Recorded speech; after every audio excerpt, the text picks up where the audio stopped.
King Sorrow. This book about dragons, curses, adventure, romance, and friends was on so many readers' best of 2025, I decided to check it out. Hi, my name is Ben. I'm a reader, educator, and academic. I sat down to read King Sorrow over my Christmas break, and as soon as I picked it up, I couldn't put it down. I mean, not literally, because I had to sleep and take bathroom breaks. But I would like to tell you how it went and why I recommend it and why you might like it too. Also, stick around for the second part to hear a deeper literary analysis of its main themes. Let's get into it. But before I do, if you like this and my other videos, please hit subscribe and like to make sure others get to see this content. I have lots of other episodes you might like. I plan on avoiding major spoilers, but I will be discussing some minor details. Here's an overview of King Sorrow, this big old book. 6 college friends make a deal with a dragon, King Sorrow, who's from another darker plane of existence. And they do this to get their friend Arthur out of a trap with a dangerous local drug-dealing family. The gang of friends must choose a new name each year to sacrifice, or eventually they will be King Sorrow's next victim. Dragons are known to be incredibly devious, so things don't go well. And this is the premise of the book. As Arthur investigates their deal afterward, he describes his findings in this way.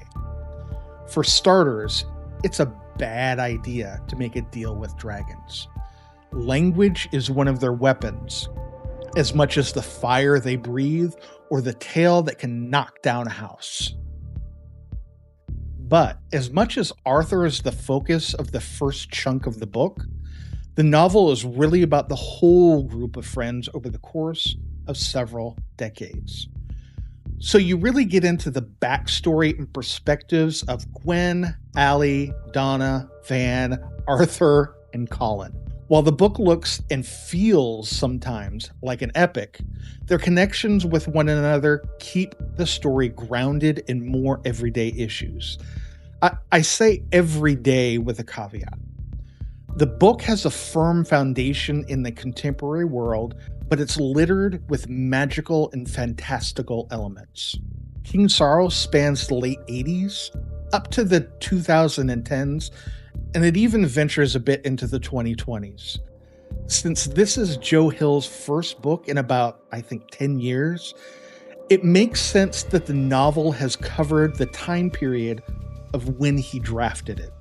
Because I'd like to discuss some of the thematic elements later, I'll just say that the novel touches on several cultural inflection points that are important. But those moments are peripheral to the main storyline. The novel is a mix of different genres, and while the marketing in some of Joe Hill's other novels may suggest it is a horror book, it really isn't.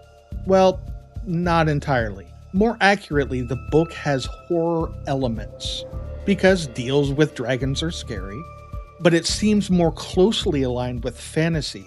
However, it also includes bits of historical fiction and also romance. I read the novel in about 6 or 7 days, so if you see the physical copy of it, which you did earlier in this video, don't be intimidated. The book is written to pull readers through the action with its accessible language, short chapters, episodic adventures, and excellent pacing. Given that some of Joe Hill's other work has been adapted for film and television, it would not be unusual if he'd written the book with a television show in mind. And you can see this a bit in the pacing.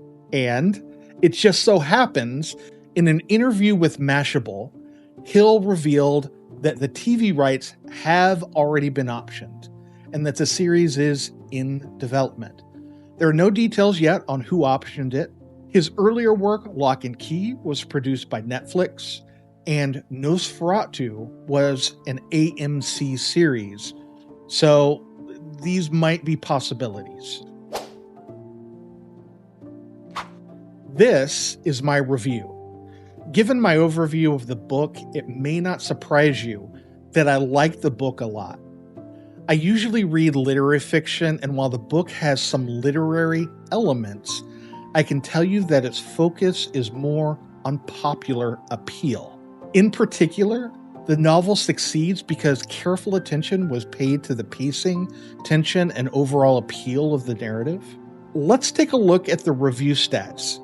Here's my rubric. I created a review system for this channel, and it looks a bit beyond the 5-star approach. It is intended to be descriptive, yet I hope it gives readers a quick and easy way to access my thoughts on a book.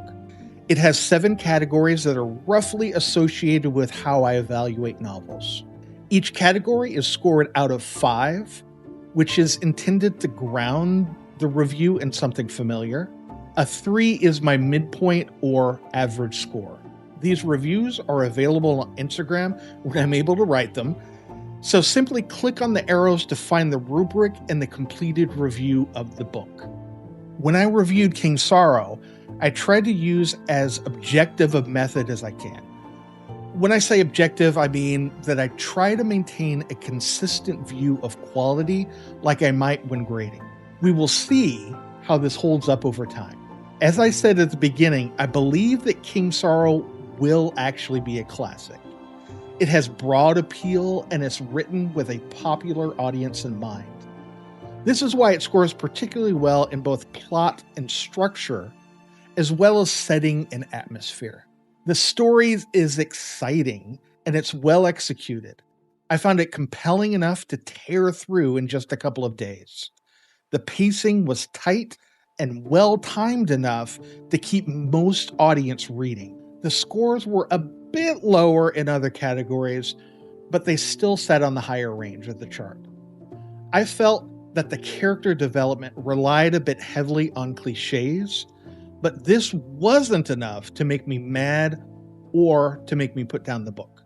I understood that a popular novel may include familiar tropes to appeal to more readers. The thematic approach, again, included some cliches, but the scope of Hill's narrative has some potentially interesting perspectives on America's political trajectory over the past about 35 plus years.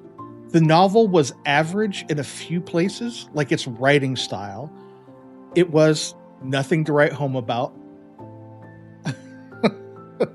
The writing was intended to be easy to read by most people. Although I loved the story, I thought the overall emotional impact was just about average.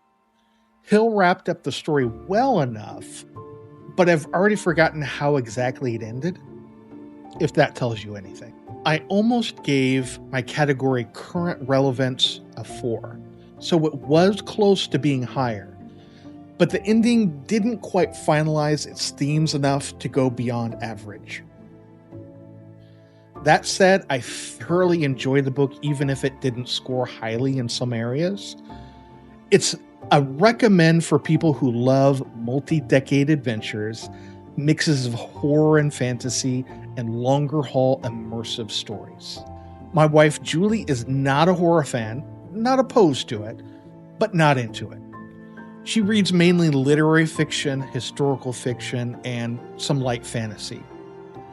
I'd feel comfortable recommending this book to her, and in fact, I did. Thank you for listening. I'm Ben from TiltingatTomes. Please like and subscribe to support this channel, and watch out for dragons.